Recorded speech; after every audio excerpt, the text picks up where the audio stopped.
Few days on because you are pressure. Then he said, no, it's not a peaceful protest. That's not a revolution, but development is a confused revolution.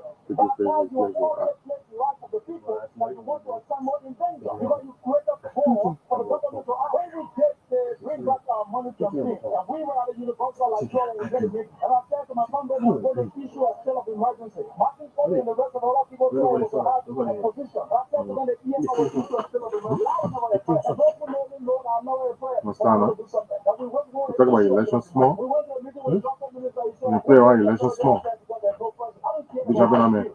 Yeah. We have stepped down. Filter on the come by say the peaceful protest. You understand? You just violate the people because the people are not educated, so you're using that vulnerability or you're using that ignorance to be able to rise the fight. It's the protest without the rest. So young people should not support it. The protest will have work. When we take it, all these steps on campaign, most of you who know us here. When we did the Addis Ababa campaign, we did nothing with the administration of the Addis Ababa campaign. We held off the general concept for the order for persecution, including the order for persecution and condemn the post. Here, many times stood here and condemned it. All the administration government condemned the post. I want to say thank you to the Minister of Youth and Sport for the timely intervention for sustaining the project and then trying to settle the agreement so that we can be paying them, having debt and running into another one. And I want to say thank you to the Prime Minister, thank you to the President of the Republic of Nigeria for still reaching to continue this project because it's not calling up. But I want to say thank you for looking at this project as one of the key pillars under the future agenda. They will resume because we got money in the budget. Yeah. And I always tell people about this project like during the former Prime Minister time, he said about it. He said the project is suspended. So somebody called me for a pickup view. So we have the Prime Minister. I said, no, the project cannot be. He said the project is true. I said, it can be true. He said, why? I said, because it's been cartoon. You're not forced to complain. If you don't comply, you complain. Yeah, this is the state that we are reaching now. If people will not comply, we're going to complain. When they complain, yeah. When they complain, they will explain. And when they explain, they will be expelled. And no one will be expelled, right? Yeah, so the project was continued. And the project is coming like people. Yeah.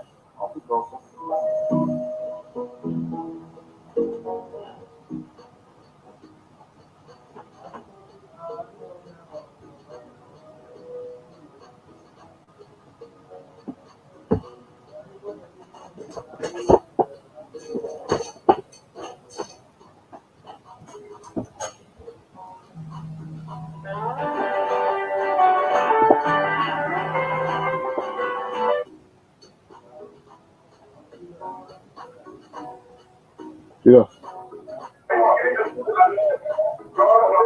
Yeah.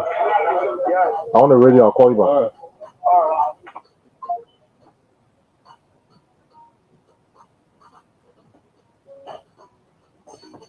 Before you start, before you start, Bulari.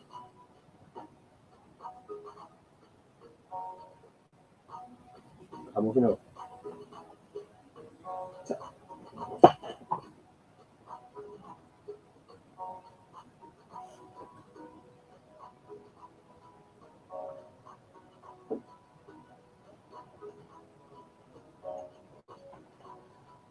Well, it's a great day in Monrovia.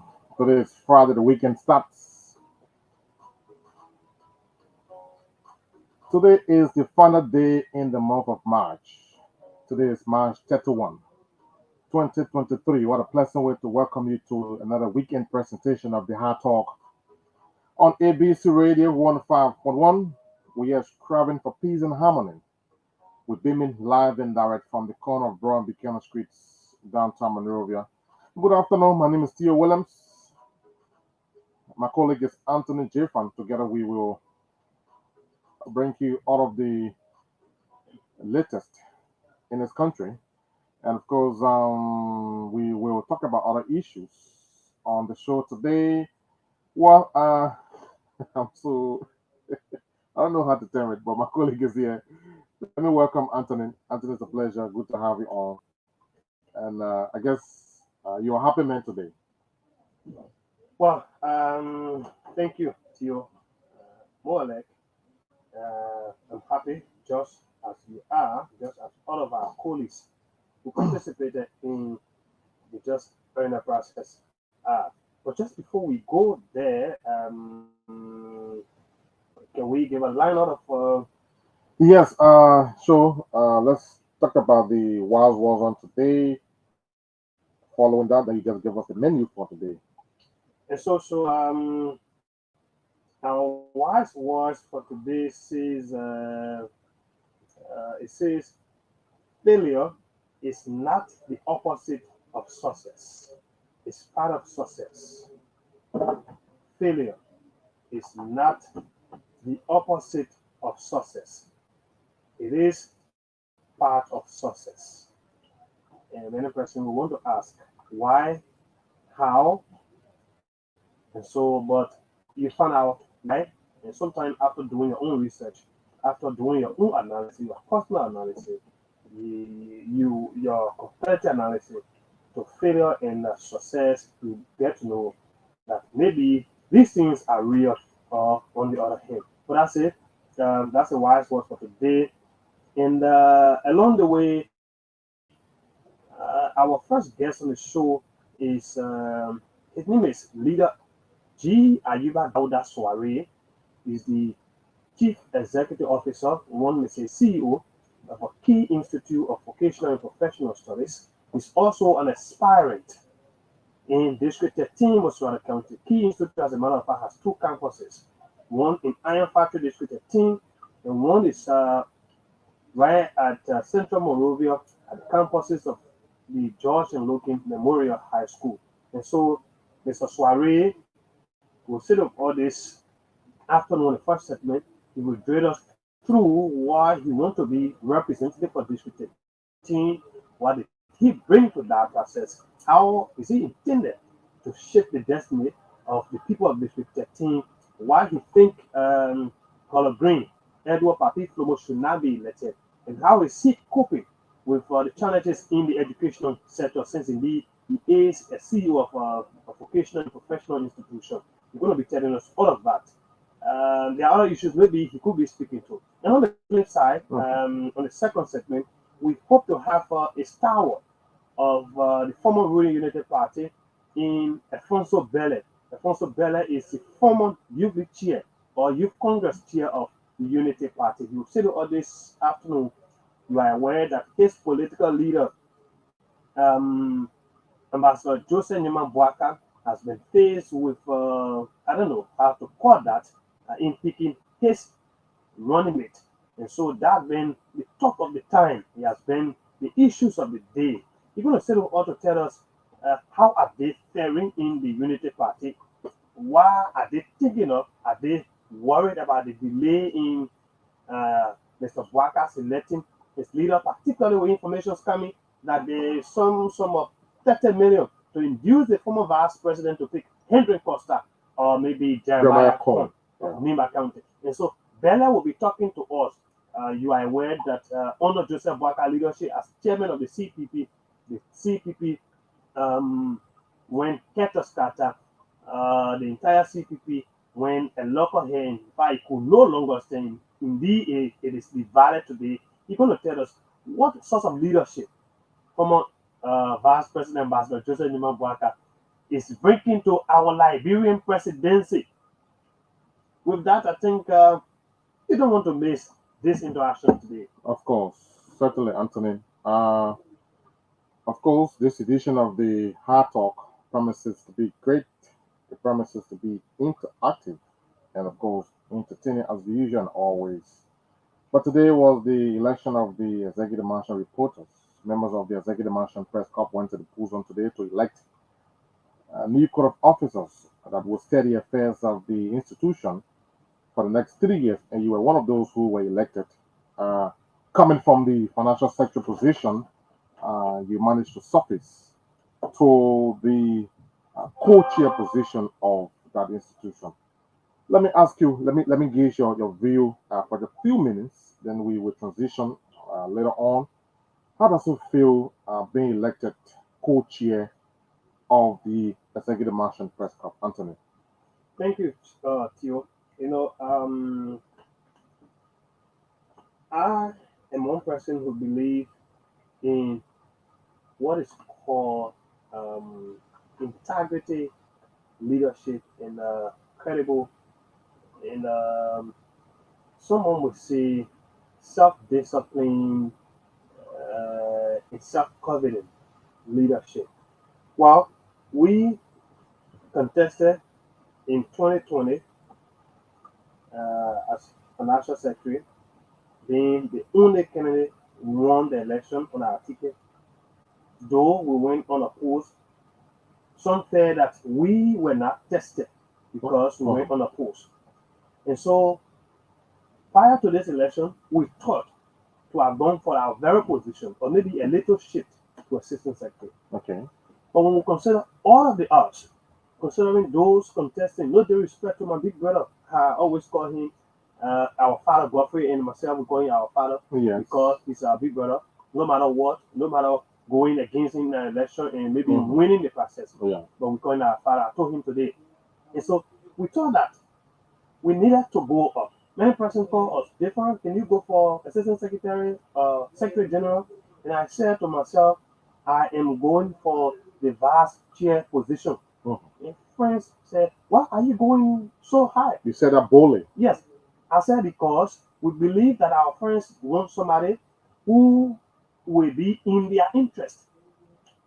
Okay, let's go there. And so we went there, Theo. As we waited the election today, the vote margin was 18 to 10. 18 to 10 or 18 to 8. I think 18 to 10. And so we successfully convincingly defeated our colleagues, our opponents. It means that our friends believe in what we do. It means that they trust us. With other maybe people might have some issues with you, but when it comes to leadership, somebody will tell you, and there are people who will say, Mayor, I'm a friend, but I think they can do it. And so based on all of those, our colleagues elected us. I'm one of the happiest person today, including all members of the EM press, because we had a successful election. Yes, free of violence. Free of violence, no noise. You saw what happened. When we entered there, we all sat together, drank our soft drink and other drinks together. And we were like, in fact, someone asked me, are we here for election or are we celebrating? And I said to the person, we are celebrating the victory of everyone. Anyone who wins, Executive National Press wins. And so I'm happy that my friends understand and know where we come from and know what we're able to do. And so because of that, they were able to elect us today as the second most senior person in the Executive National Press Corps. What new will you be bringing to the Executive National Press Corps, Anthony? This is what we intend to do, Theo. One of the major things we think we can do is consistent engagement with the office of the press secretary, not combative. Because, mind you now, we're working with them. Before we got to the media, some of them were there. And they are at a position very critical. The first thing, we ought to understand their role. And we understand our own role. Because we understand their role, all of our colleagues know their roles. And so we are not going to be combative. Because our colleagues know that those people over there, they have something to protect. Will you compromise the independence of your colleagues? And one person said that today in the interview. They said, Anthony, your colleague said you will be compromised by the office of the EM Press. Theo, let me go back a little bit. I won on a ticket on an opposition. I enter a leadership with a 4 person from a single camp. I was a single person from the camp. People expected me to have been a spy. But I worked as seriously. I can tell you that I worked more than even those who contested with the head of our group. And some of them today consider me as a closer ally to our leader because I believe in leadership. I don't believe in spying. I don't believe in compromise.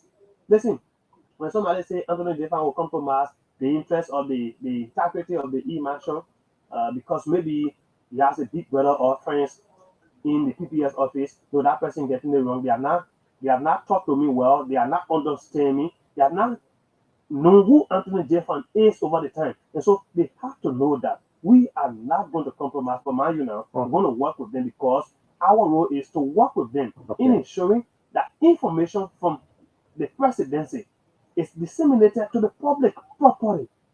Vote of bias, vote of interest. And we journalists, we should be uh, on all sides of the device. So we're going to work with everybody. We are not going to compromise, but but we are not going to compromise the interests of our colleagues. We are not going to disrespect the office of the press secretary. Those are people we should be working with. So compromise, no, that is not part of my DNA. That is not part of me. That is not even in my history. Neither will it be in my future. What are some of those things you think were missing in the past administration that you will want to correct now that you've been elected as co-chair of that body? Let me say to you, Theo. Let me say to you, our intention, which has come to fruition today to be co-chair, comes as a result of the high level of servant leadership that was exhibited in the past leadership that we think we can continue in the interest of our colleagues. You are here. There were a series of things, series of advocacies and initiatives we engaged. Excuse me. There were a series of advocacies we engaged with. Some of those advocacies today yield positive fruit in the interest of the institution. You want to name a few of them? Yes, the head of the Immersion Press Code, Denise Nixon, who championed those advocacies. Today, she's not among those who would hugely benefit. We advocated for a vehicle. At the end of the day, whatever way, however, and where it came from, but the office or Ministry of State was able to provide a bus for Executive Marshal Press Code, a bus that is taking us from one place to another on our reportorial duties. You are aware of that. We also advocated for independent journalists travel out of the country. Today, we might not have achieved in its entirety, but our friends are going out. You are aware.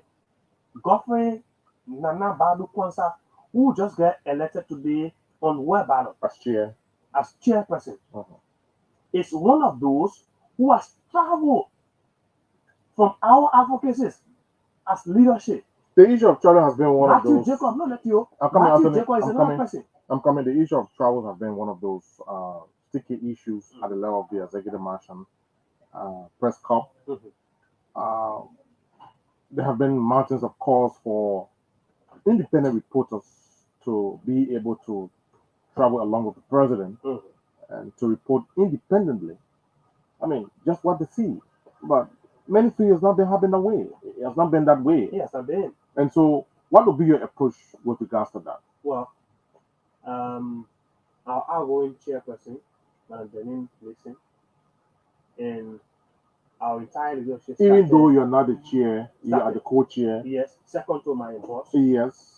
We started, imagine I was as far as financial secretary, but my input, my recommendations were considered, my suggestions were considered.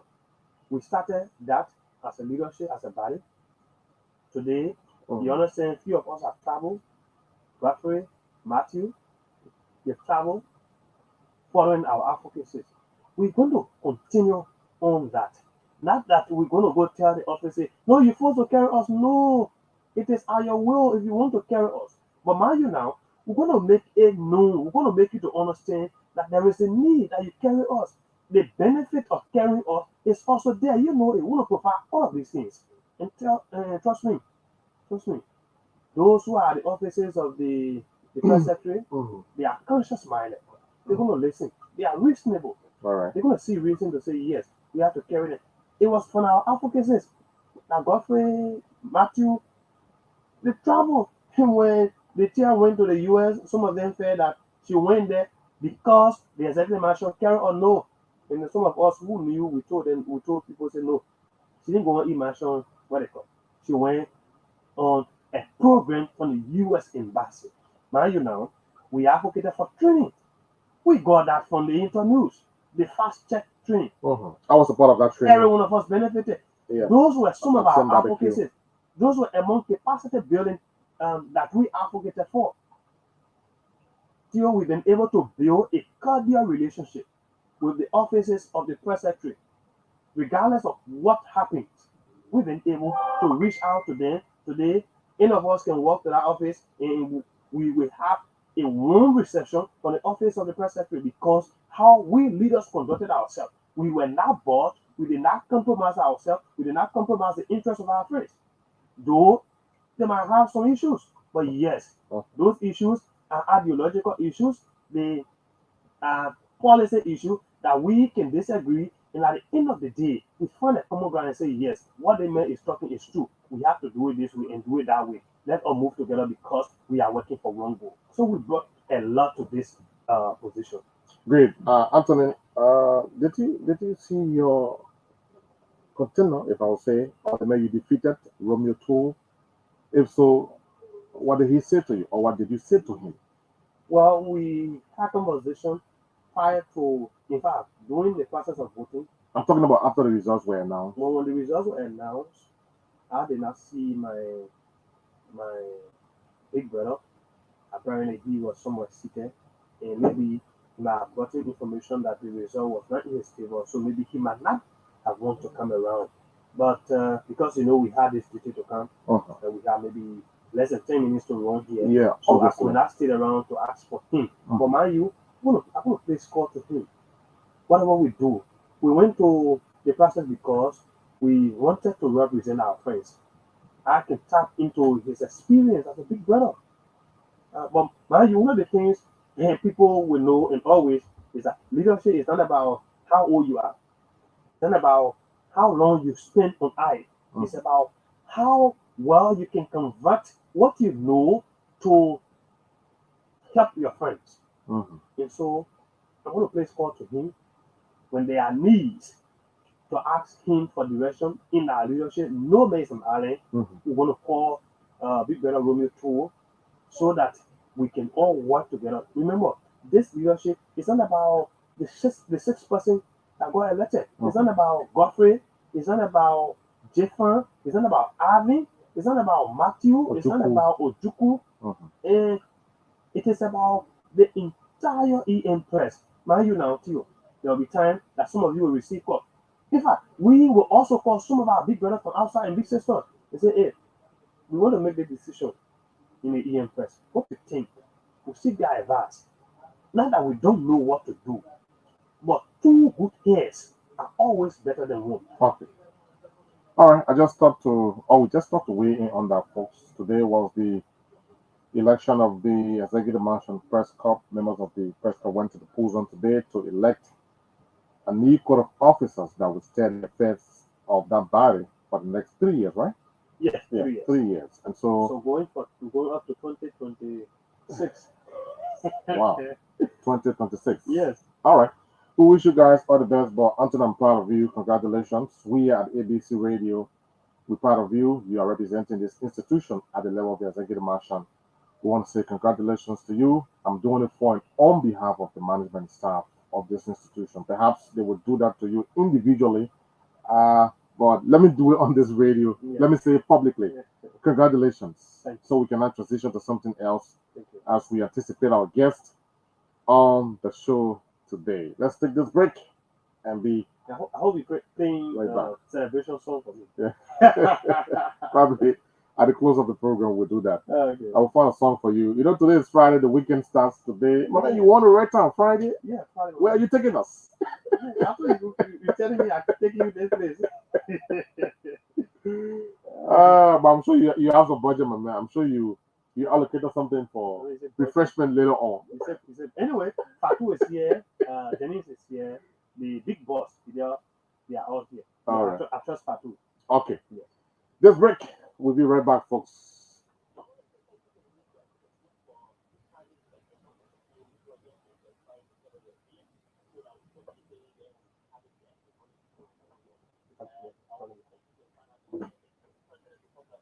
Yes, sir. You cannot. Yeah. Okay.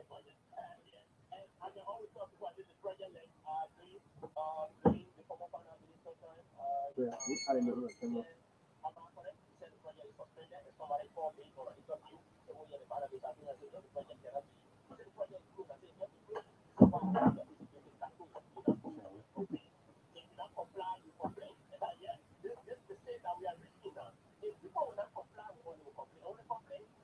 explain. Explain to be a star. I gotta say.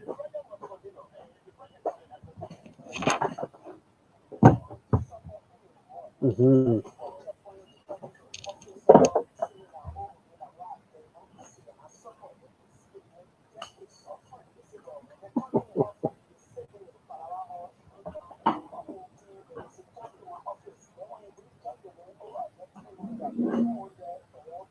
That's not what's going on. Call the ball on there. Sleep camera. Adesso dai che I said one of my. I was not recording you.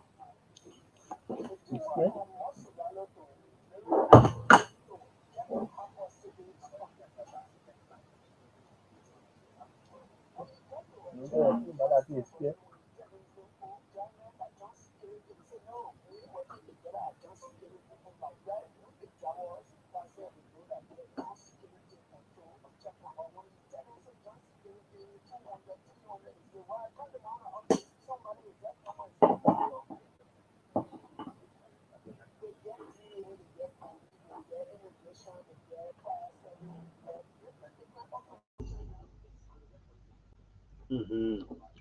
The virus.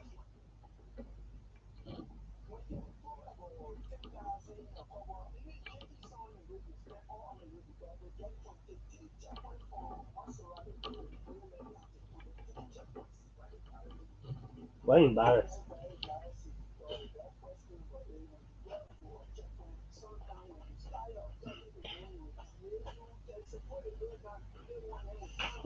Oh, yeah.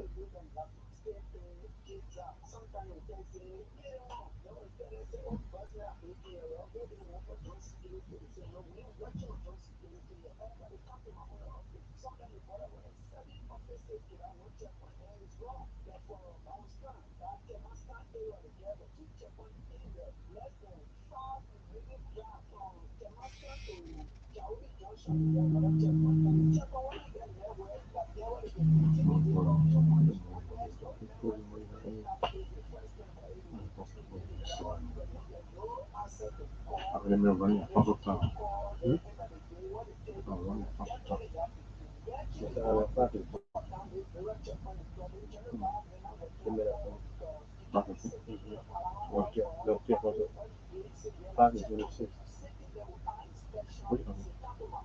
We're taking the man out of the puzzle thing. I think taking them off. But you did a I think puzzle. we're stuck. Fast is cool. Or fast 10. I don't know what I'm talking about.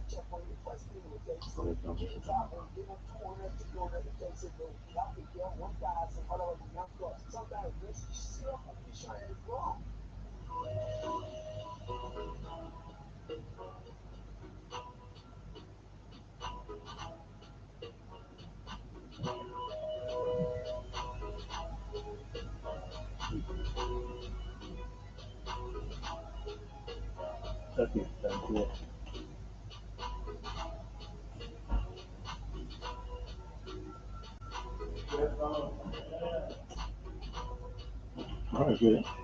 Yeah, I like it. yeah, I think you looking at it in 10 minutes.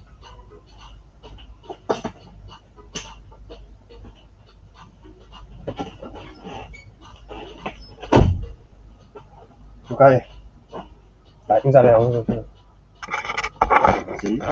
đủ cua đây. Ra chưa? Yeah. Ừ. Yeah. Ok. Yeah, but I gotta chill now. No, no. Bring it down. Bring it down. Bring it down. One more. Okay, yeah, yeah, yeah. So you can sit down. If you sit down, you sit down. Okay. Yeah, okay, but bring it down some more because you cut your heat. Bring it down, down. Okay, awesome. Okay, okay. Right? Yeah. So we're ready, I'm like, Apa lagi? Okay, ready. Tidak loh. Apa tidak jadi.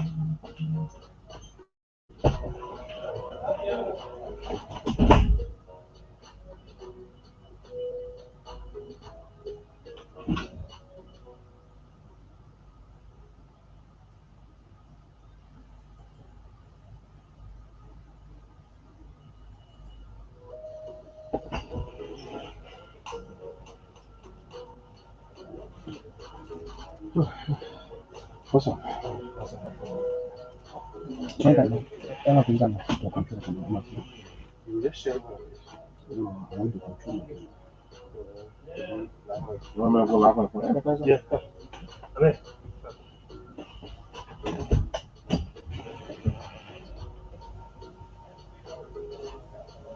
so the only thing you going outside, you got a camera just there. So, Okay. you go live on my page and set it up, yeah? You go live on the page and set it up. I see it. Don't move from there as well.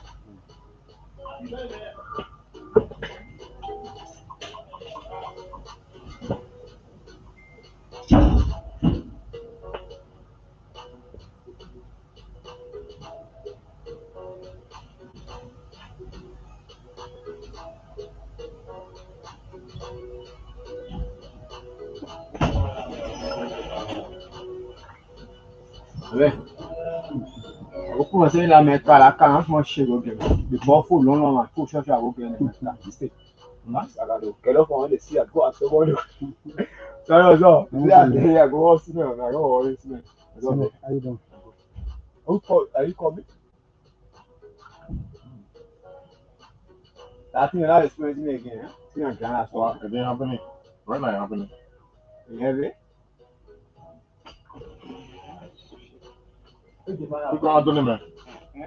Speak out to him. Give me some time to set your phone here. Yeah, okay. I'm soon be done.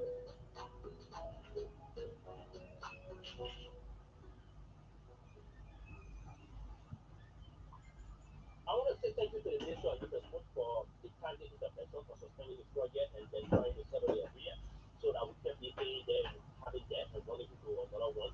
I want to say thank you to the Prime Minister, thank you to the President of the Republic of Liberia for seeing reason to support this project because we are calling up.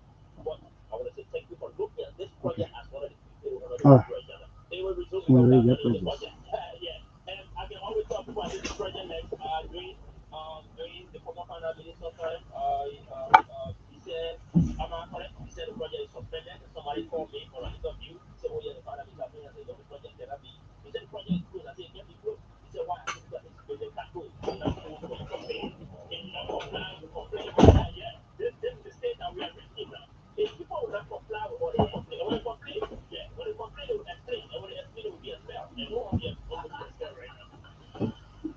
Welcome to the Hard Talk on ABC Radio 105.1. We had to do that just to properly adjust or perhaps carry out some technical adjustments. But it's done. We're good to go now.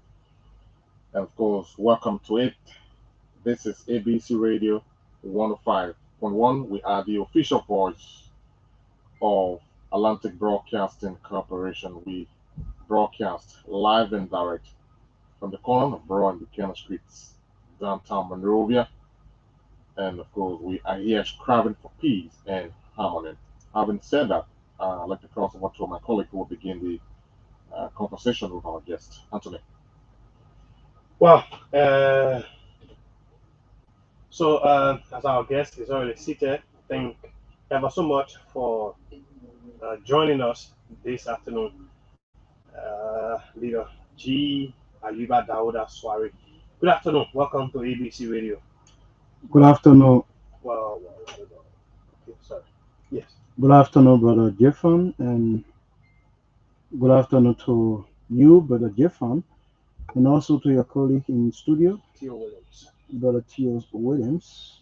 Good afternoon to our many listeners and members of the Friends of Leader Soiree, Team Soiree 2023. Good afternoon to the good people of Montserrat County Electoral District 18.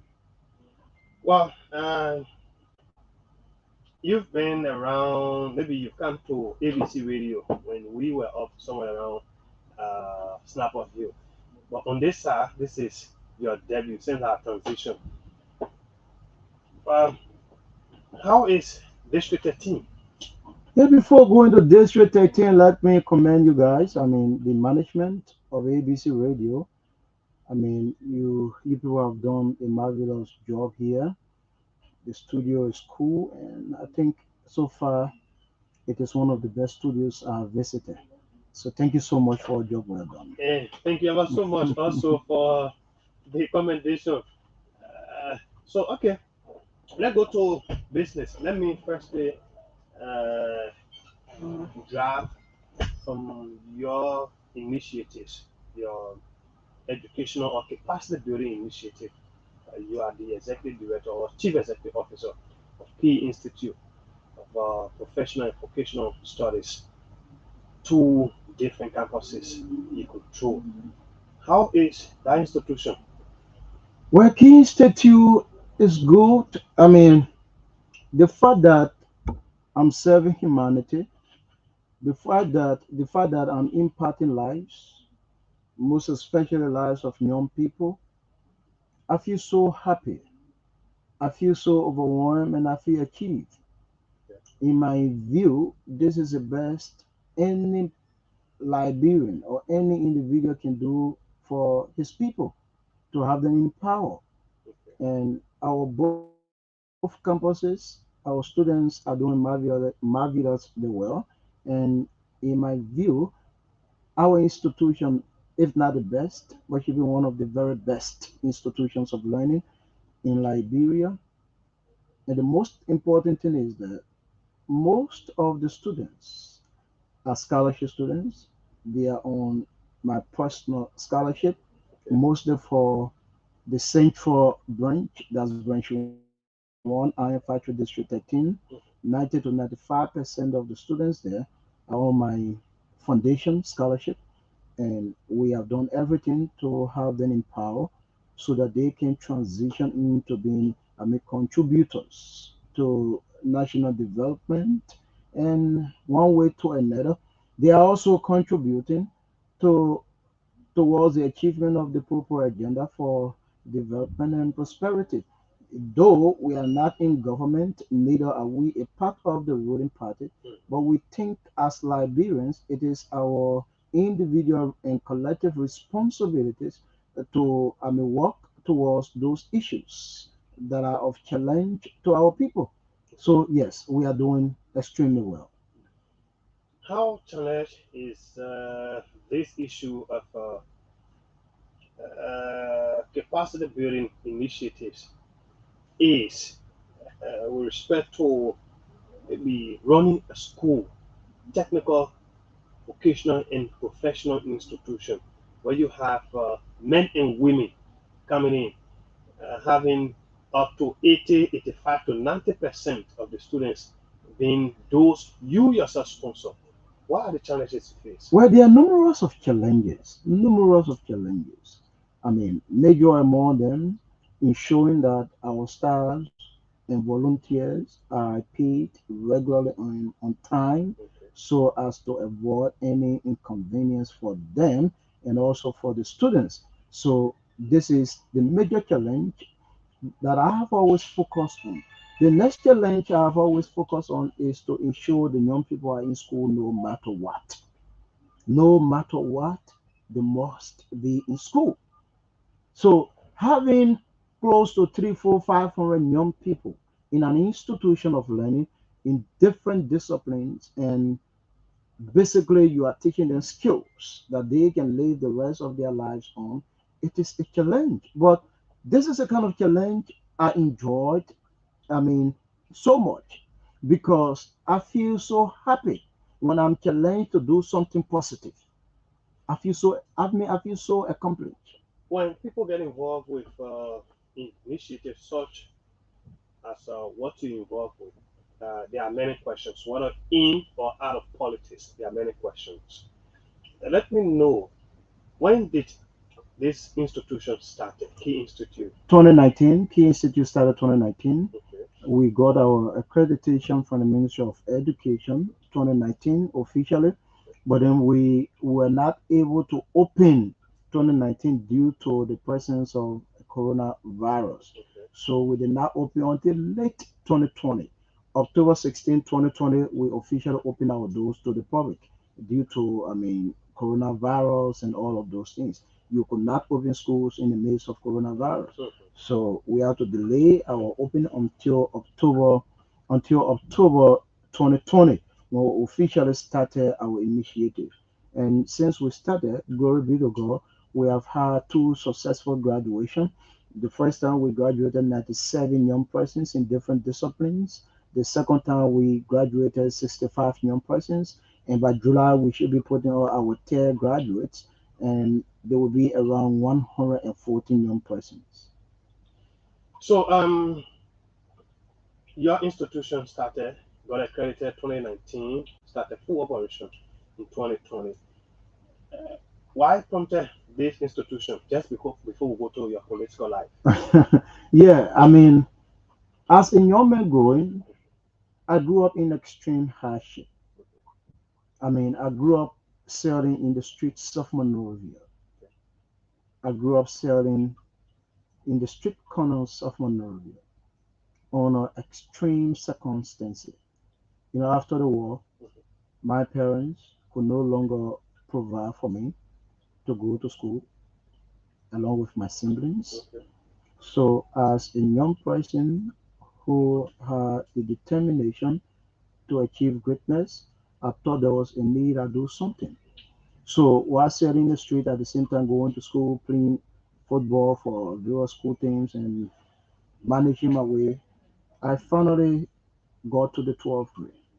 And when I was about to graduate from the 12th grade, I said to myself, I don't want to graduate from the 12th grade and still be selling in the streets, right?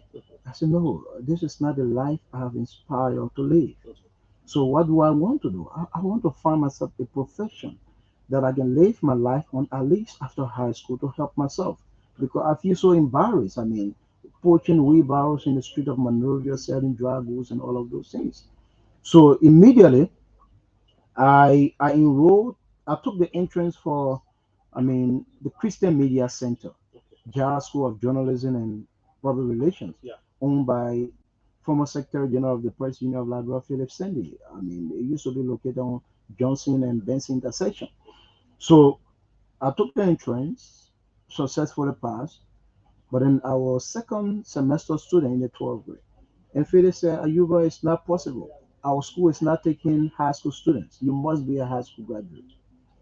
So I talked to Philip. I said, hey, Chief, it is true.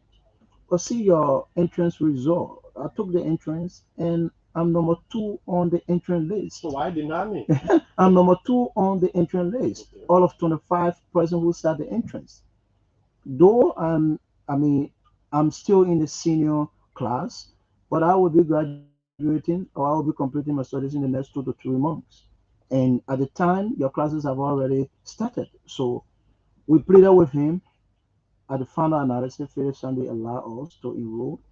So we enrolled and graduated with a B certificate in journalism and public relations.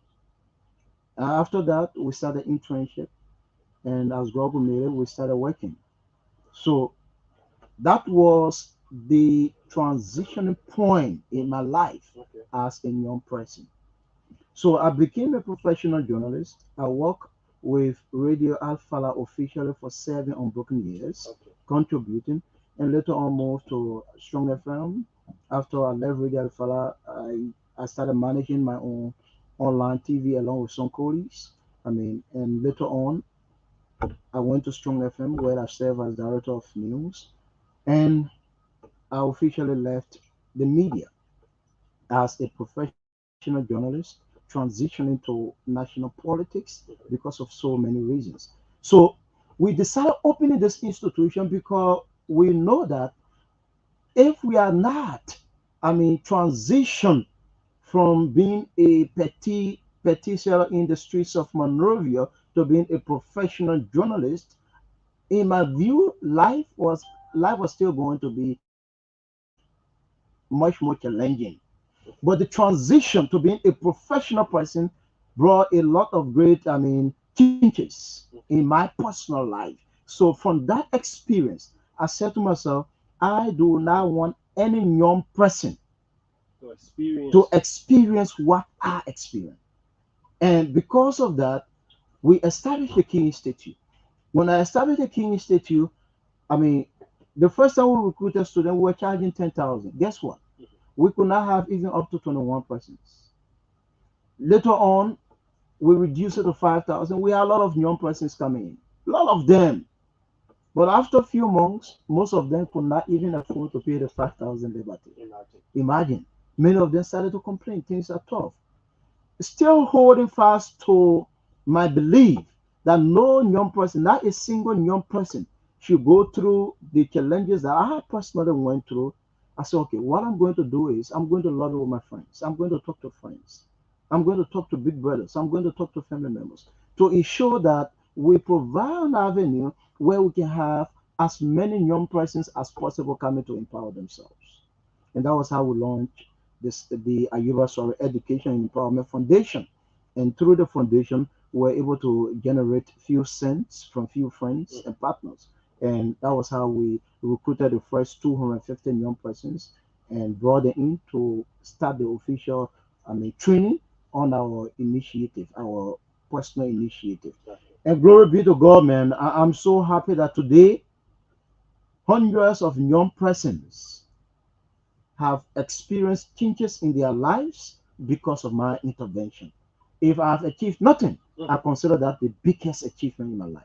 Let's go to politics. You contested in District 13, where a CDC representative, Edward Papiflomo, sits as the current representative. Some believe that he was ostracized by the CDC, but managed his way through to defeat them. Now he has reunite with the CDC. What's the possibility of um, you winning that particular seat?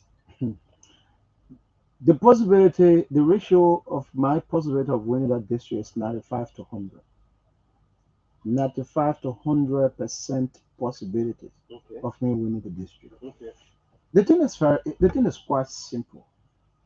Contesting on a ruling party ticket does not make you the favorite for the district. Mhm.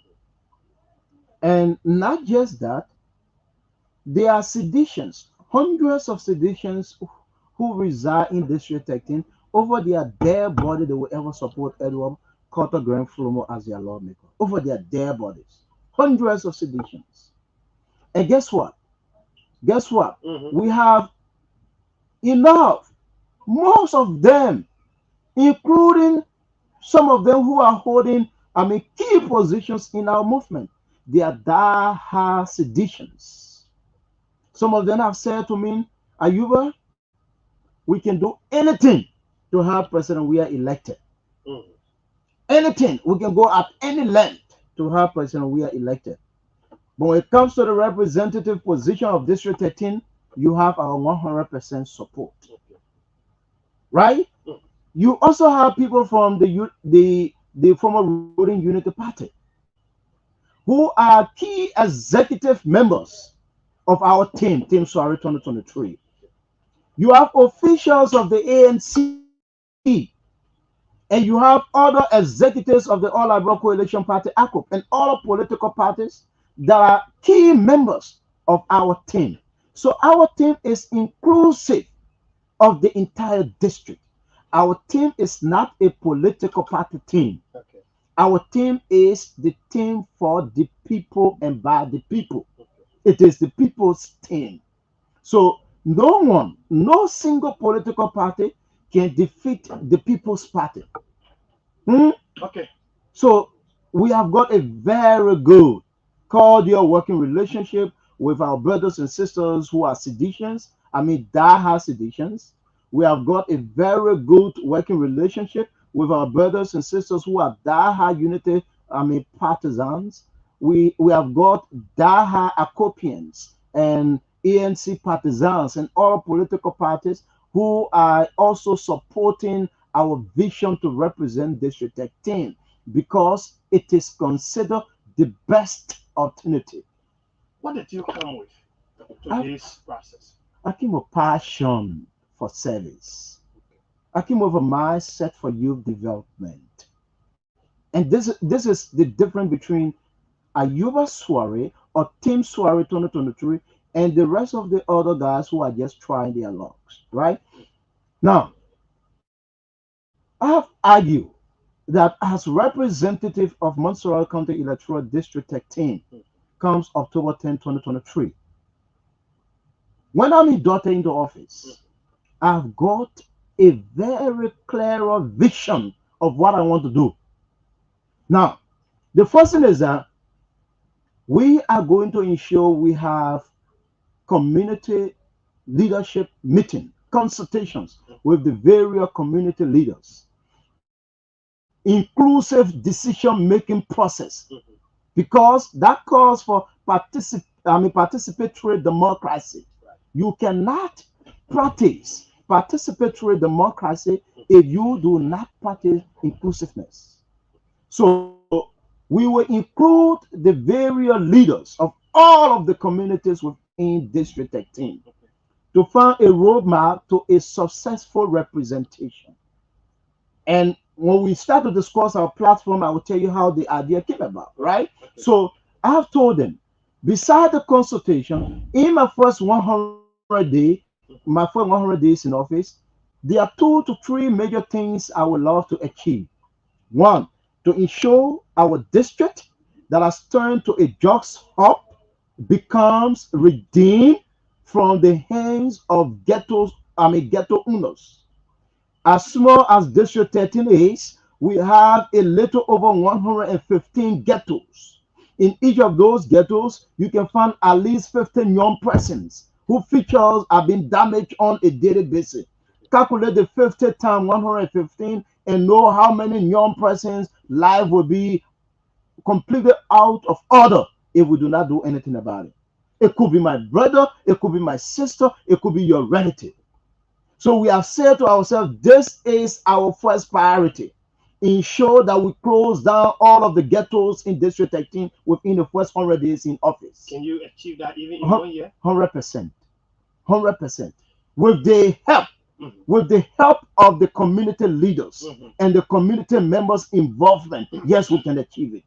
Individually, it will be difficult. And this is why I'm not going to do it individually. I'm going to do it collectively with the various community leaders. I know some community leaders are allegedly involved into what the dealing of drugs has been explained by some inhabitants of some of those communities. But we'll put it on record. We'll ensure the right thing is done because the future of Liberia belongs to us. And if we do not protect it at this period, we will not inherit a better future. What is missing from the leadership of Representative Edward Papi Flomo, who is the current lawmaker of that district? Lots and lots and lots of things are missing. One is adequate representation. Representative Edward Carter Graham Papi Flomo does not understand anything about adequate representation. Absolutely nothing he understands about it. I mean, this is a lawmaker. When people are even grading lawmakers, they don't even mention his name. I mean, he is a zero representative with zero impact, zero knowledge about his function, his cardinal responsibilities as lawmaker, zero in everything. This man cannot be our lawmaker beyond October 10, 2023. And this is why the district inhabitants have called on me. And after, getting rid of the ghettos in our district and saving the futures of our young people, the very first legislation that I will submit in my capacity as representative of District 13 is to ensure we establish free technical and vocational schools in the 73 electoral districts across Liberia. The electoral district might increase to more than 73. Even if it is 150, we must construct 150 vocational schools across Liberia. Every electoral district must own its own vocational institution. How engaged are you with the people of District 13? I'm so much engaged to the extent that the name Ayuba Soiree has become a household name in District 13 just within 2 years' time. What are your tangibles in that district? Youth empowerment.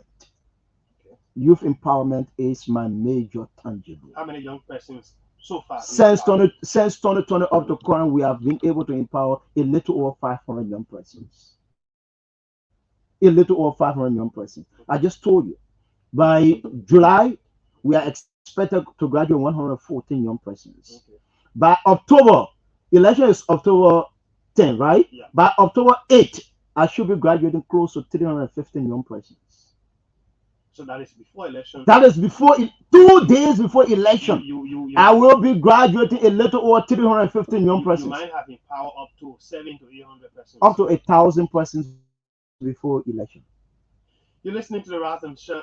Sorry, the Hard Talk. I'm sorry, the Hard Talk is on ABC Radio 105.1. My name is Anthony Jiffan, Theo Williams, and we are here Monday, Wednesday, and Friday. Our guest on the first segment of the show is Leader G. Ayuba Daouda Soiree. He's the Chief Executive Officer of Key Institute of Vocational and Professional Studies.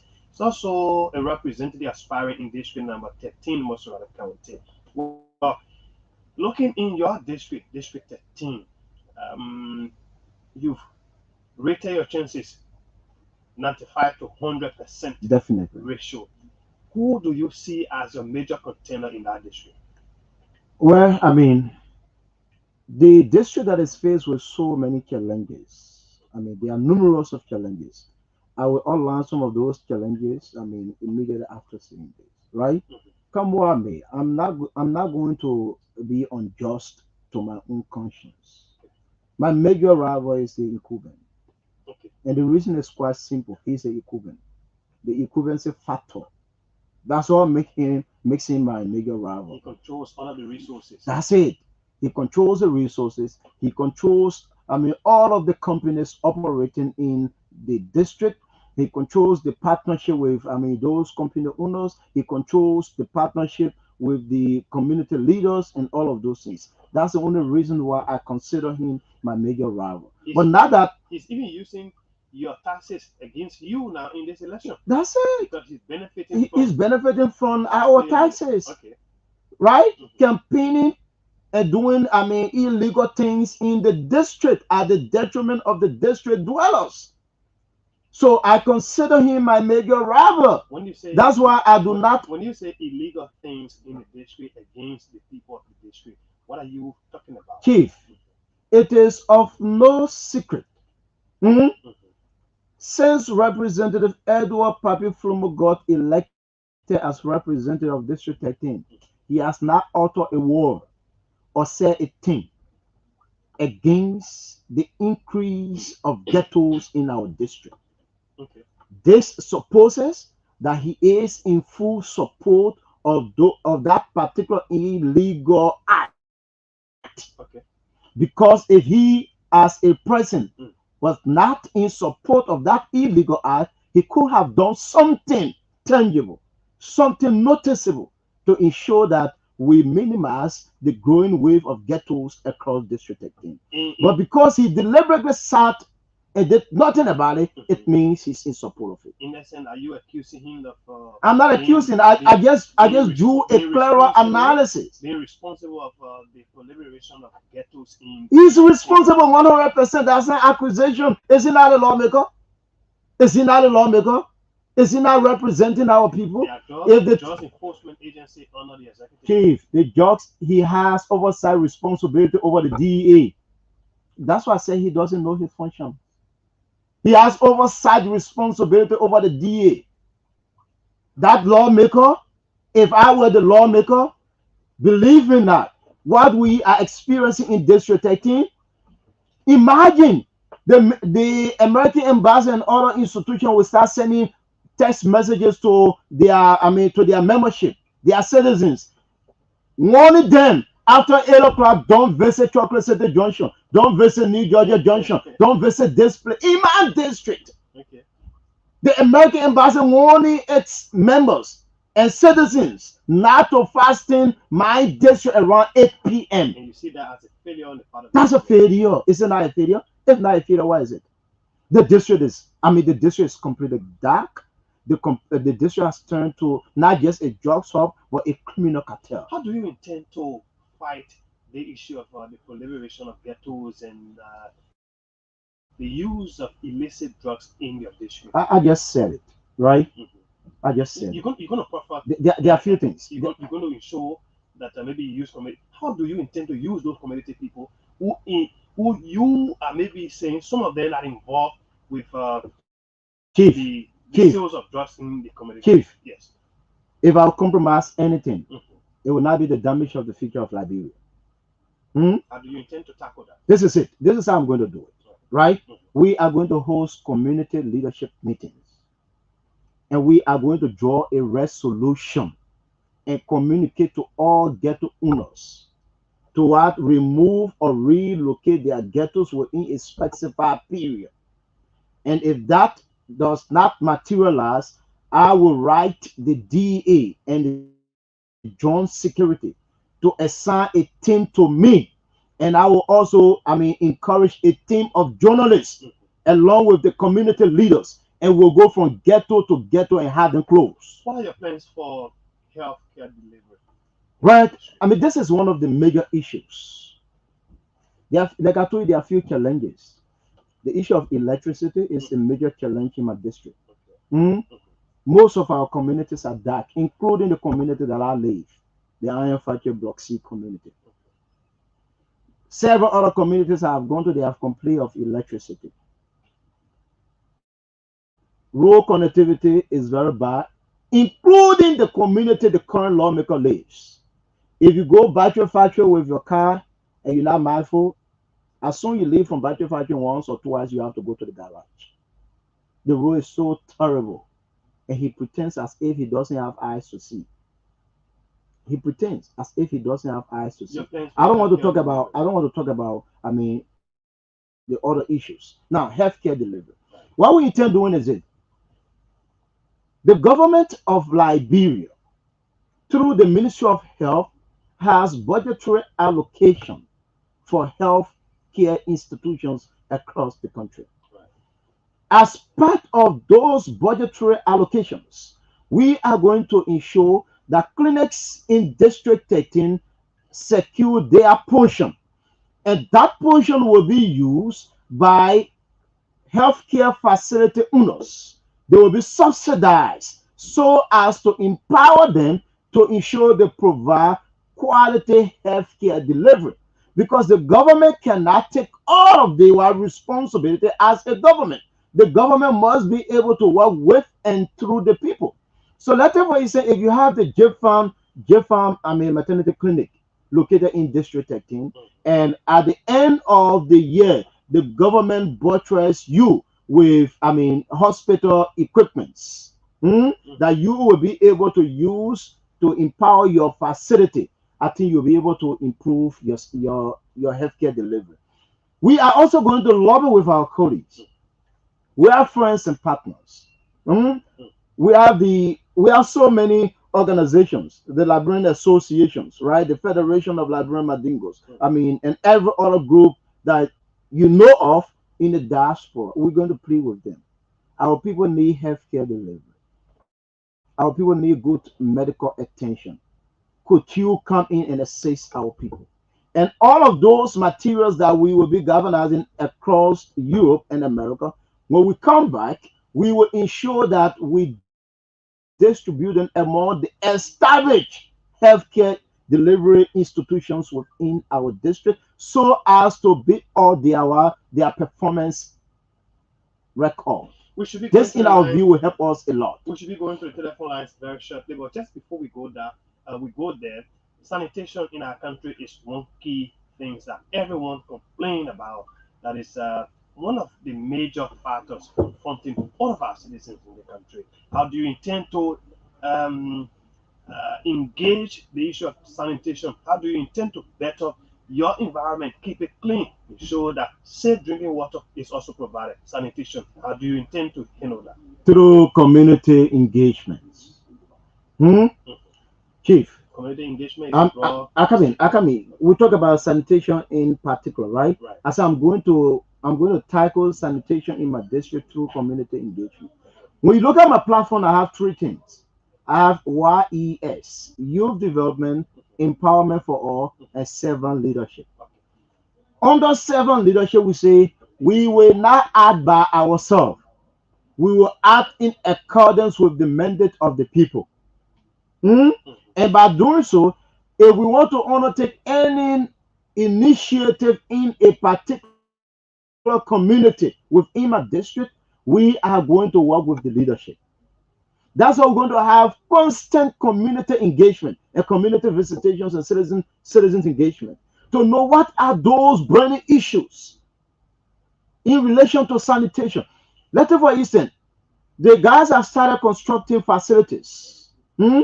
If you go to Chocolate City Junction, for instance, there is a facility that is being constructed currently, right? So that place was a swarmy area. The guys managed to draw the water and thereby suppressing the water to go back. As soon as small rain falls, the entire community will be flooded. The New Georgia community is normally affected. The Tomoville community is normally affected. The Battery Factory community, the Iron Factory community, and other communities are normally affected because of that single construction, right? So if you go around Dakwi town, the same old problem. Another, company has been constructed there, and thereby forcing the people to, relocate during rainy season. These are issues of concern that cannot be tackled individually without the involvement of the community leaders. So we are going to engage the community leaders and we are going to work together like a team. It is going to be a people-centered representation. It is not going to be the know-all representation. No, I'm a classroom teacher. 077-105-100, are the numbers you can call to form part of the conversation.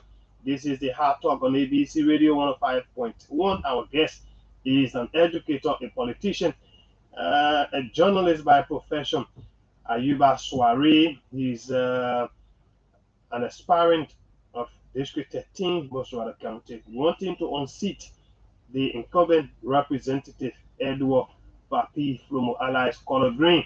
So call us on 0777 105 100 0555 105 100. Those are you following online. You can leave your comment. We want to read it out. Let's hear from you. You listen to him. There are questions you want to ask him. Let's hear from you. Let's go to the line to pick our very first caller. Hello. Good afternoon. What's your name? Where you call from? It doesn't matter where you live, though. Why?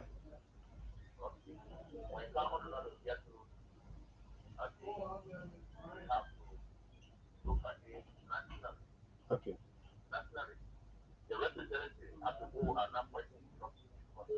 Okay.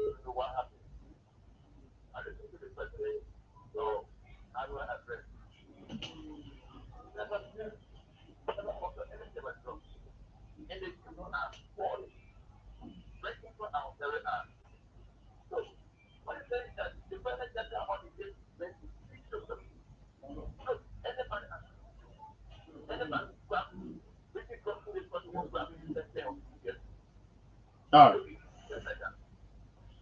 All right. All right. Mm-hmm.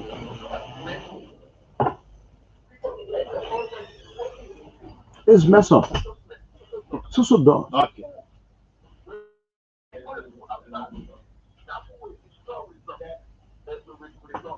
Okay.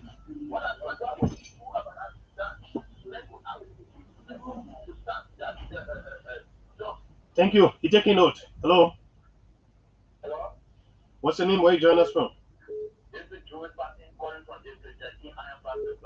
Go ahead.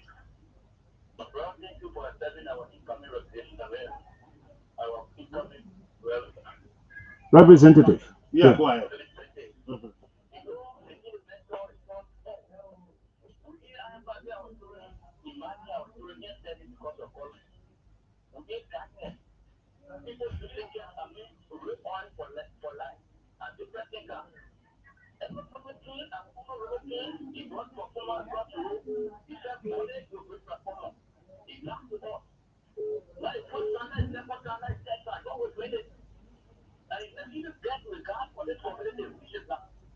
Okay. And I was here. You live here, very next day, someone is there also there. You live here. After Thank you, my brother. Hello. hello. Good evening. Your name and where you join us from? My name is Mohammed Soro Nicholas Warrington, and I joined you for the past communities in your estate. Go ahead. So you go, the Bible says in Matthew 16, verse 32, let the rest shine for them, so that they will see who we revive our heaven. And that's what God is doing in Genesis from human as a whole. We in this religion, we are very much discontented. We need this fear. I want to go to the history. I dare you to walk into 13. But none of them is that. We be a grass, we be intimidated. One person will point to people, from the still we see, but everybody will put the teaching.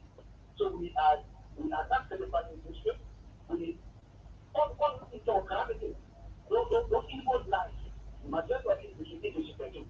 So the people that are on that story to draw those people in the box. Let's play any conversation. But I'll show you. We know that when I got another story, I'll bring this to you. You see part of you. You go for the activity. You start cheating attitude.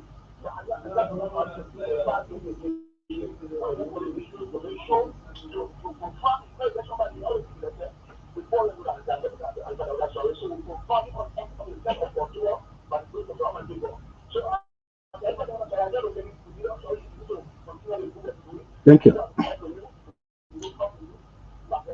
Thank you. Thank you, my brother. Thank you ever so much. Maybe we can take one more person, then we come back to Mr. Soiree to respond to all of you. And then we will transition to our next guest. Is right, just right around the building. 077-105-100-555-105-100 are the numbers you can call to form part of the conversation right here on the Hard Talk. Our guest is Leader G. Ayuba Daouda Soiree, an aspirant of District 13, Moswara County. He has been talking a lot of issues, but I go back to him since indeed we can have any of you. Okay, Mr. Soiree, you listen to all of the colors. They had their own thoughts about some of those things you talk about. Go ahead. So let me appreciate all of them. Most of the comments were commendations coming from them, except one who asked about the Semenko situation. You know, the people in the Semenko, the people in the Jamaica Road, Town, the Bedema, and other surrounding communities, they are of they are of very important people on our agenda, right? We need to look at their situation very keen. Mr. Soiree, Yeah. sorry to interrupt you. You have like 2 to 3 minutes to Okay. respond to them and close up. Okay. Thank you. So what we're going to do is, when elected, like I said, apart from our community engagement, we're also going to have stakeholder engagement. We are going to have meeting with the Public Health Institute and the public health students to sit and discuss what's the effect of the production of Semenko and Seti brother cements to the lives of those inhabitants in our district. And based on whatever recommendation that they will be given or that will be proven by scientific facts, we will decide our next course of action. I can assure Semenko, I can assure Seti brother, this representative will not be one of the representatives that you will call to give money or to give cement to close his mouth. Once it has to do with our people, we will speak out. And to the Library Electricity Corporation, let me end with them. It is so bad and disheartening for you to join the group of people to be lying. You are putting President Weah administration into bad book with the people. On several occasions, you have promised people that you will ensure their communities are electrified. You ensure the people of Iron Forge Block B and C that you will ensure their Their communities are electrified before the end of March. Today, I guess, should be the 1st of April. You have not done anything. Whenever community members try to get 1 or 2 meters, then or transformer, then you call that zero representative to join the car and behave as if to say he's the one responsible for what's happening in the lives of the people in the district. Stop putting politics with the job of the Liberian people. Try to live up to your responsibilities. The people petition you, you promise them. We have written you series of text messages. We have paid series of visitations. Yet you have refused to live up to your promise to the people. Mind you, you are getting the people annoyed. You are getting the people angry. And this might not be good for you and your administration. Thank you so much, Brother Jiffan and the management of ABC Radio. And I'd like to say thanks to all of our listeners and their friends in Team Sorry 2023. We also like to encourage you. Voter registration is still ongoing. If you have not registered yet, go and do your registration. Those of you who are still relaxed and waiting for last minute of time, I encourage you go and do your voter registration. Friends, family, and every other person across Liberia would like to reassure you that rain or shine, we will contest in District 13 and have the current lawmaker unseated. But we cannot do this if you do not do your voter registration. Do your voter registration in District 13. Let's move together. Thank you. God bless you. Thank you. Thank you ever so much. G. Ayuba Daouda Soiree has been our guest. We're taking a short break to be right back. Alfonso Bele is our next guest here on the show. The thing you know about me, talking.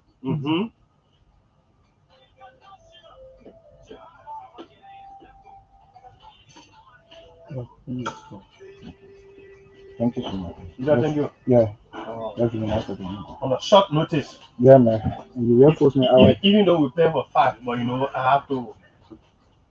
I think you know the party we're coming from. Oh, you never know. That's it, member. That's it, club member. What's up? I'm good. How you doing? Stand up proud. Wonderful. Contesting there. Definitely. My support calling her, yeah? Okay. After my 2 times, right?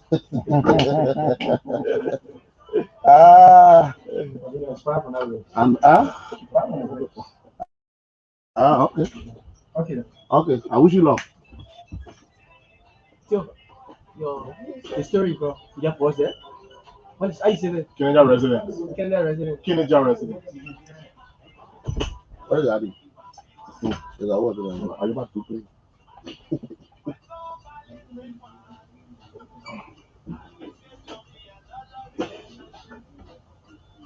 You can't wait small, sir. Let her cool down. Ooh. A bit of a musical interlude on the show for you this wonderful Friday evening. It's the weekend, folks. Like I always say, no apologies for my weekend attitude.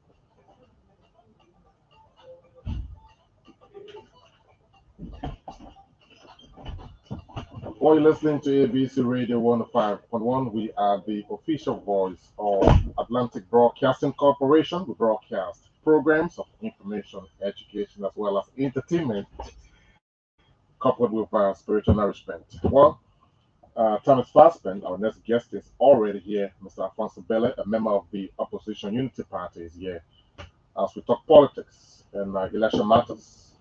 So, having said that, let me welcome Mr. Bele to our studio for the first time since we transitioned to this end. Bele, good evening.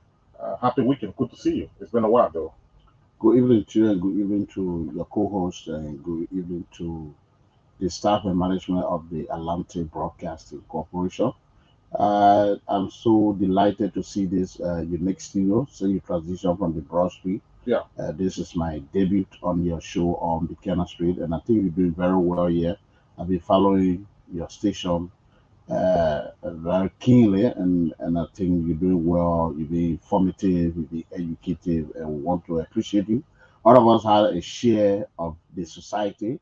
We who in the political arena, it's our responsibility that the political space is kept, and you too, it is your responsibility to be able to checkmate us to provide the necessary information to the people. So we want to appreciate you for the work you've done. Great.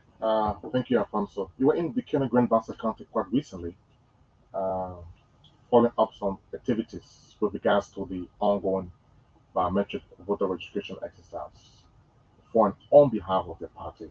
How did it go?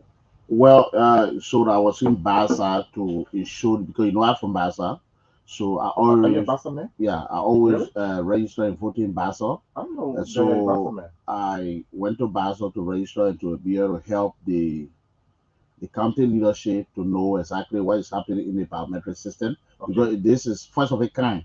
And so it is our responsibility who have the knowledge to be able to provide with our local structure. So I was there to be able to guide the county leadership in Basel to know exactly what the process looked like and also to encourage our people on the local radio to go to turn out to register because for you to be an eminent person in the society to have a voice for a change, you must to be able to play your part.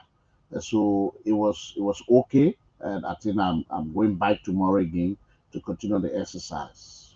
All right. From the start of the entire BVR process, there were complaints all across Montreal and its suburbs about the slow pace of the entire process. Was that the case in Buchanan Grand Bassa County? All what the six counties, yes.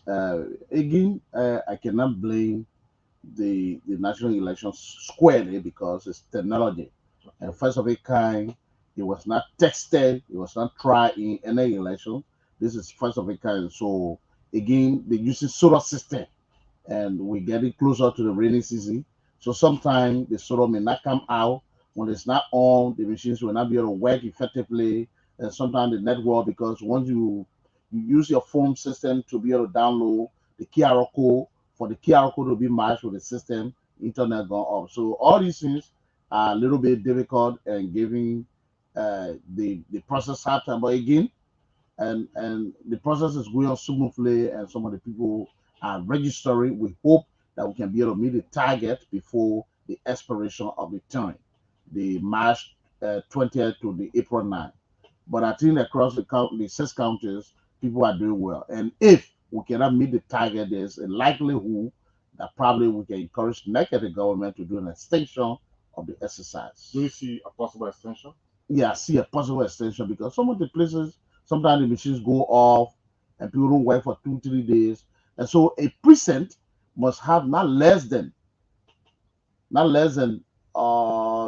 than 3,000 registrants at a precinct for it to be considered a precinct. So it should not be more than 3,000 registrants. So if you can get and you know that the population is available, but because the system is down, you cannot get the 3,000. You need to extend the time and do another publicity to ensure that you get that particular number to create a precinct. Okay. So Yeah. let's get into the meat of what we call you here for Yeah, just today, before Alfonso. you do that, also, are you aware that there is an extension already by the National Election Commission with a 8 days extension? Well, it's not confirmed. It's not confirmed. It's a projection. So we hope and pray that yes, it can be confirmed and the 8 days can be extended, which will be in our interest. Okay. Yes. Everyone's interest, as a matter of Yes. fact. Yes. So let's get to the crumb of what we call you here for today, Alfonso. There is this concern about your party at this present moment not being able to announce vice running mate.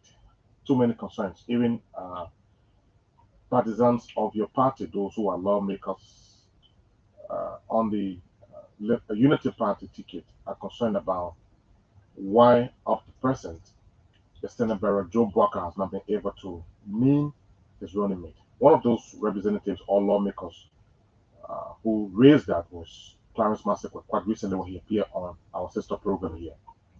Well, it's good, and I like the concern from the public in regards to the running mate position of Ambassador Joe Boakai. In all communities in the local currents of this country, people are concerned. Even abroad, Liberians are calling to get the concern about when the standard bearer, when Ambassador Boakai is naming his running mate. And the reason the concern is so huge and the burden is on the party and Ambassador Stenenberg and the Stenenberg is because the Liberians in general who and abroad have realized that they robbed the presidency out of Ambassador Boakai. because they believe he had the competence to be able to provide the services to our people. So they thought that in 2017 they made a mistake. This time around, they want to correct that mistake, but they want to see his pair. And so they're so anxious. And I respect their concerns. I acknowledge their concerns. And I too is concerned and is trying to reach out to the party leadership and the standard bearer that there are huge concerns in the communities, in the various towns, home and abroad, about when you name your running mate. But we're very clear, and one thing you continue to tell us though, I'm going to name my running mate. The issue is not about only naming, it's a characteristic. The reason the Liberian people keep calling me up, keep talking about me, is the type of person I am, the type of life I live over the last 60 years in the public sector, the spirit I took to the public sector, my credentials, and so they got glued to my credentials. They know that I'm a man of integrity. And so if I'm taking a person to present to the Liberian people, that person may likely not be the me. Even identical twins cannot be the same in terms of character, but at least about 75% should be my replica. And so I'm too concerned, but I'm reaching across the aisle, and I'm very sure before before the voter registration exercise is over for the first way, I may likely name my running mate. Is here where the time is running out? Time is fast spent. We have a Well, couple of months away to the process. well, when you say time is running out, I'm a little bit confused because there are procedures laid down. Your partisans There are are equally procedures laid down confused. in the voter Alfonso. registration exercise. Your partisans are equally confused. I'm agreeing, and that's why I share the concern. But the candidate selection process is as far as June, even though we share the concerns of the public Okay. and our policy. But if somebody says time is running out, candidate selection exercise is around June, July. So it's not something that is near now.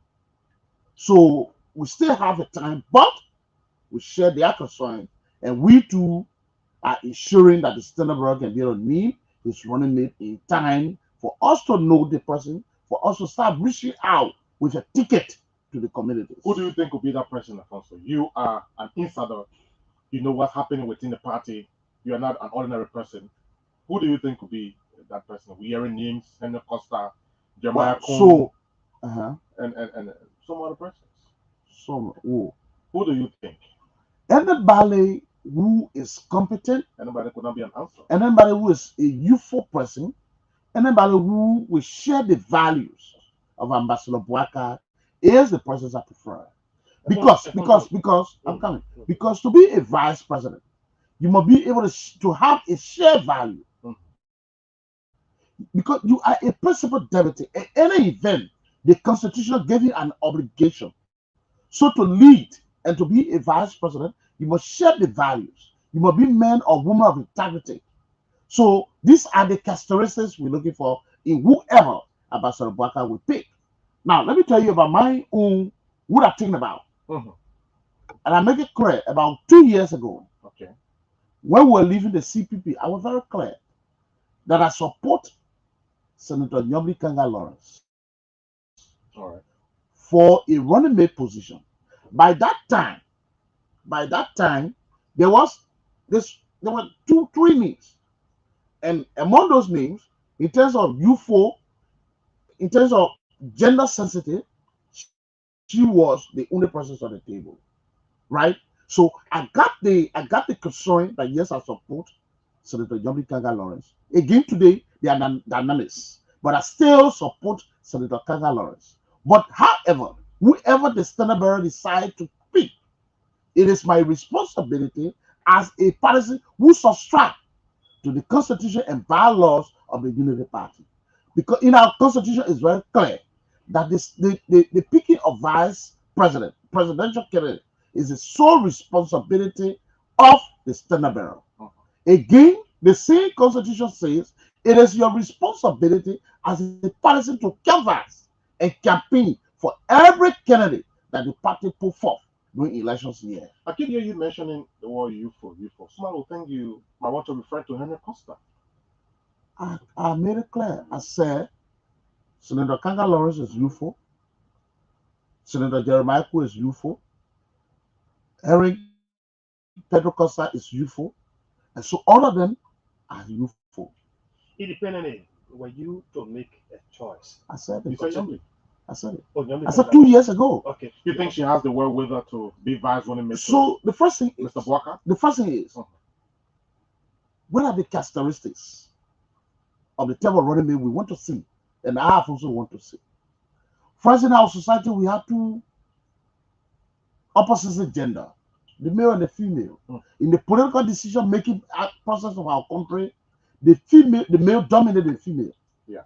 It was the Unity Party that put forth Madam Seli in 2005, gave her that courage, and eventually she became president of the Republic of Liberia and decided to bring women to the table in different ministries and agencies.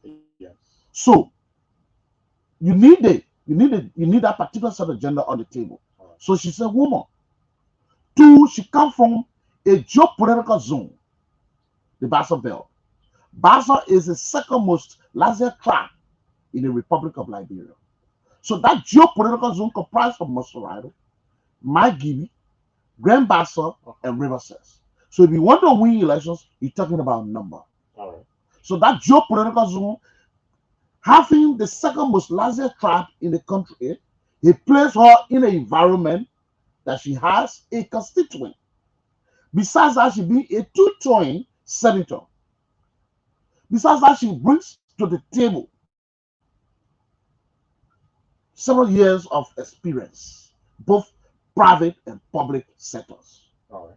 So these are the credentials you look at. You think again, looking in that direction? Again, the same thing with Senator Kuhn, the same thing with Henry Pedro Costa. But 2 years ago, I have also better have made up my mind who I decided to support.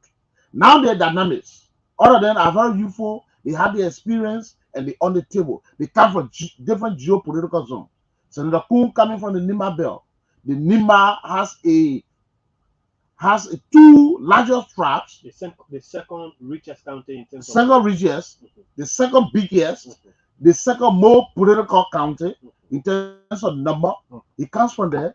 A two-time members of the House of Representatives, a senator now of Nimba County. So he brings that same credentials on the table. The same thing with Pedro Costa, a very young, influential young man who came from the background of a talk show. Today, he became the most political critics of this government. He became a voice of the voiceless. So he brings to the table a credential to that is matched for a running mate. But 2 years ago, I made up my mind. Now the dynamics have changed. You have names on the table. I gave the opportunity to my stenographer bearer to decide, and then I will do the marshal foul. Alfonso, your comments are pointing to maybe someone will say you are stepping away from your earlier support to No, Nyamdi. I will not.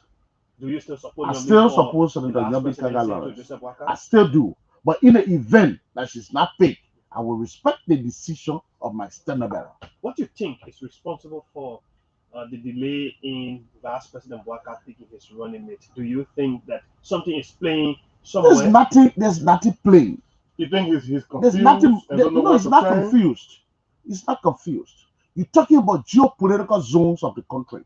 You have to weigh the process and exercises of the environment. So you need to look at the Bassa Belt. You need to look at Nimba. You need to look at Costa is a pediment. So you need to look at all the dynamics. So if you're picking one out of the three, or you're picking one out of the four, or out of the five, the other four need to be on the table. The two have to be consented. Why are you taking this route? And which place they have on the table? So the conversation have to be made to certify the environment. Because the sole purpose of us having a unique ticket is to give Georgia a one-term presidency. It is not about job distribution, but it's about having a concise ticket, a concise information policy decision making that will convince the Liberian people and say, yes, we trust the ticket and we can go by this ticket. Okay, let's come to the CPP, Alfonso Bella. Many persons think your stenographer bearer, Ambassador Joe Bwaka, should be held responsible for not playing that leadership role in the CPP that led to its dissolution, if I put it that way. Where do you stand? If my mind is setting me right, we left the CPP almost 2 years ago. I have no conversation about CPP. People feel that The people they talk about their feelings. I have no conversation. don't Many think you should have I have talked about the CPP for the last 3 years. has been I the have most discussed CPP. I talked about our exit from the CPP. We were one of the few persons who originally started the process of the CPP. We were on the validation exercise committee of the framework document. I have talked about the CPP for the last 3 years. No, I have I'm asking you exhausted because my election energy. is about number, Alfonso. So To win we a- parted to win an way election, with the you have to have the CPP. numbers. The National Executive Committee of the Unity Party took a decision. We parted way with the CPP and we're done with that. We move forward. I'm asking you because election is all about numbers.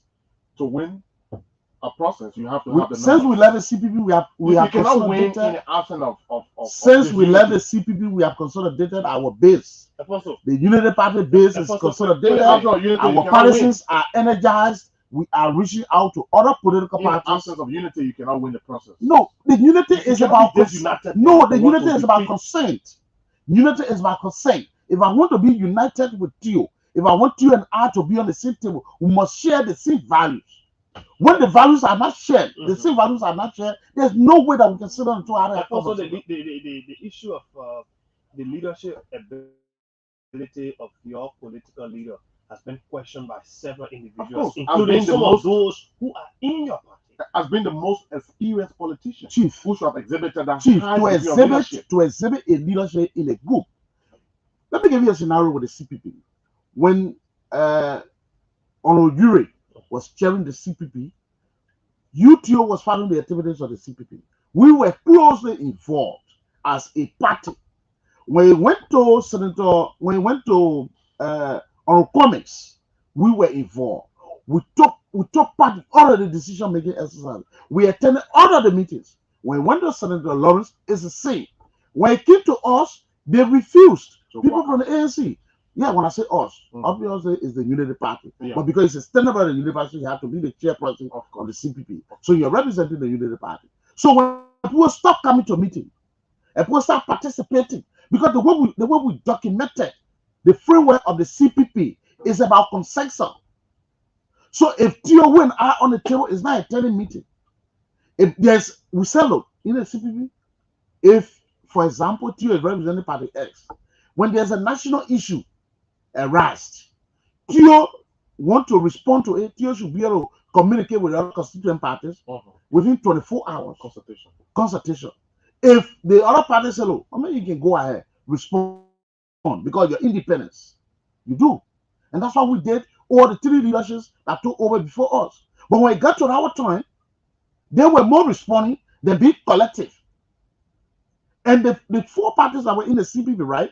The most talked about, the most quote unquote hateful party was a Unity Party. The reason was we steered the affair of the country for 12 years. We got records on the table. So the people use the record to judge us.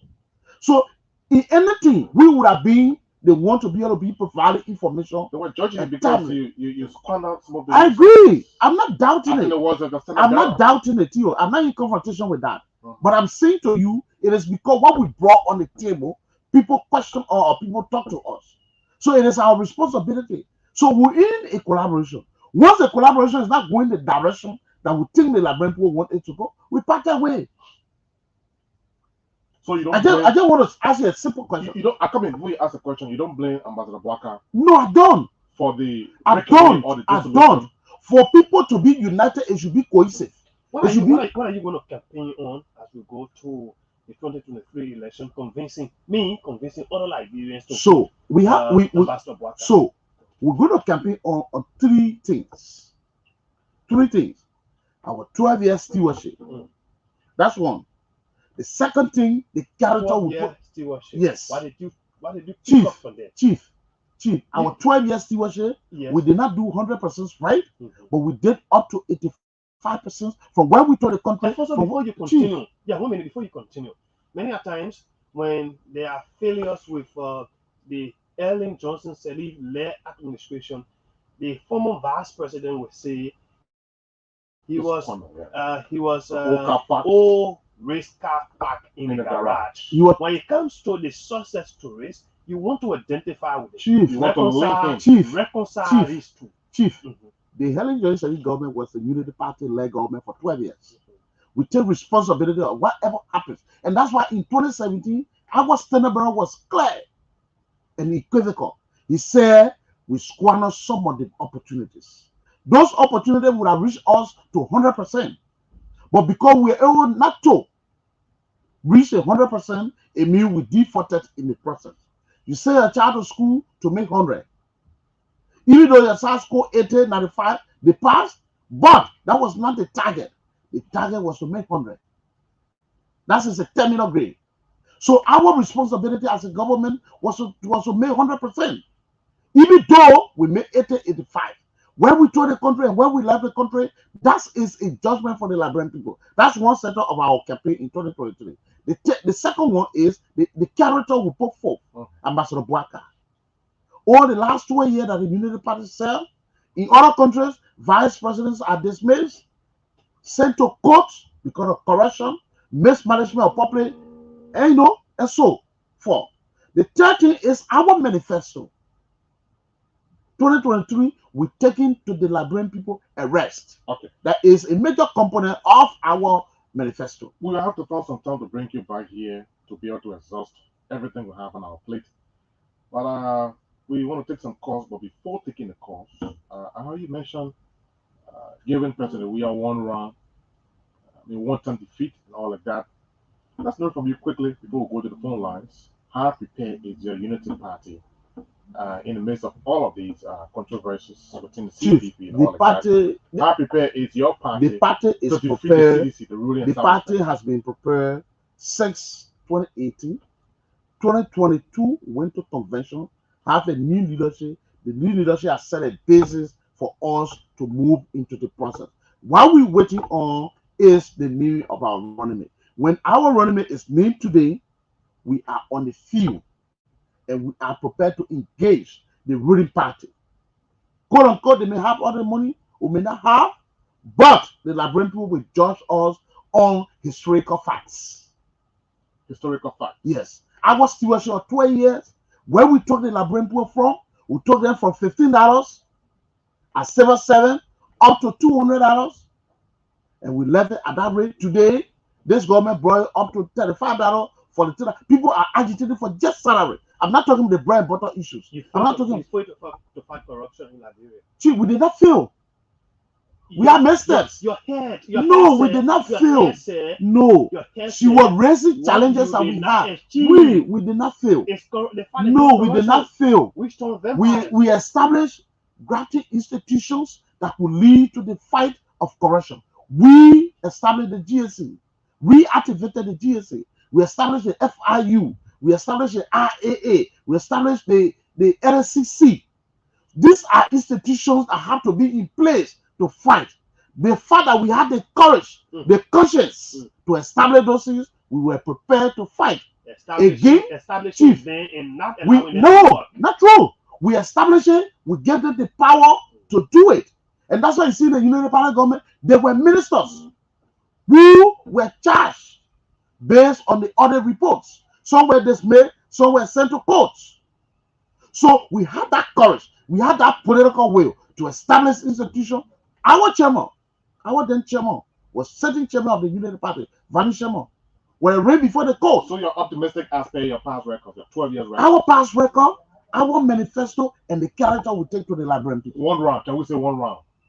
No, I'm an elections person. I cannot say one round. It's not possible. But you said that initially. No, I did not say. I said we should get judged at one time president. We are going to line shortly, but before we go, Alfonso, before we go quickly, we'll bring Alfonso back here. Many persons believe that a divided opposition cannot win election in this country. Do you hold that view? That concept is very poor. It's a poor concept. So it means you don't want a united No, opposition. I said the concept is poor. Yeah, because it's poor. Let me explain. In 2017, how many opposition political parties that defeated the Unity Party? In the first round, that was CDC, a major opposition party. I'm coming. There was no Ellen Johnson. Chief. I said the Unity Party. Chief, wait. That was the CDC. the NPP that contested in 2005 at 6. Since that time, they have not put a presidential candidate. Then the LPDP that was just formed very 6 months to the election. The 3 parties contested. What the Liberian people wanted at that time was a change. Okay. Let's go to the lines. 0777 105 100 0555 105 100. This is the Hard Talk. Our guest is Alfonso Bele, The lines are already blinking. Tower of the Unity Party. Hello, what's your name? Where you join us from?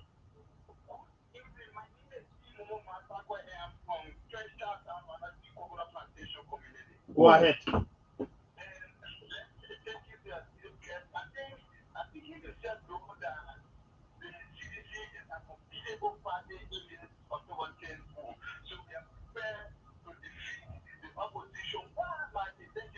Thank you. Thank you very much. 777 105 100 555 105 100. Hello.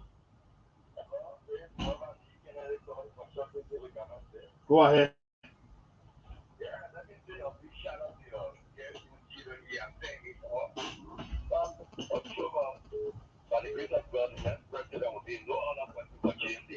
I can tell you for sure that there is a time with this government, and we're going to do all we can to get your way out one term. Thank you. Hello. Hello. What's your name? Where you join us from? My name is Frank F. from District 15, looking for. 1 minute. Let's hear you. Yeah. My brother is too bad. She's talking to the people.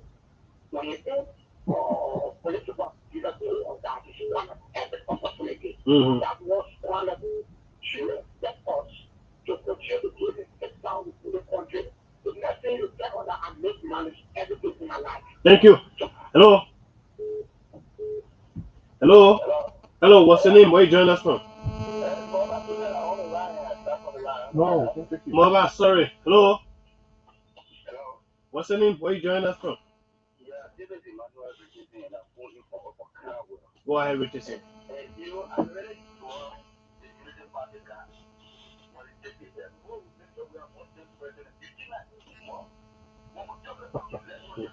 I'm always talking.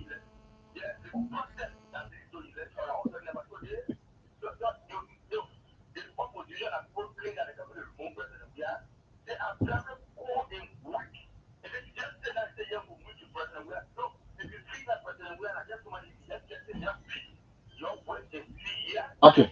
Thank you. Thank you. Thank you very Two much. more calls until then we'll go back to Then Alfonso and we'll wrap go up. to Alfonso quickly. We have another 777 program coming up. 105 100 555 105 100. This person here is already on this line. But we came. Hello. Hello. What's your name? Where you join us from?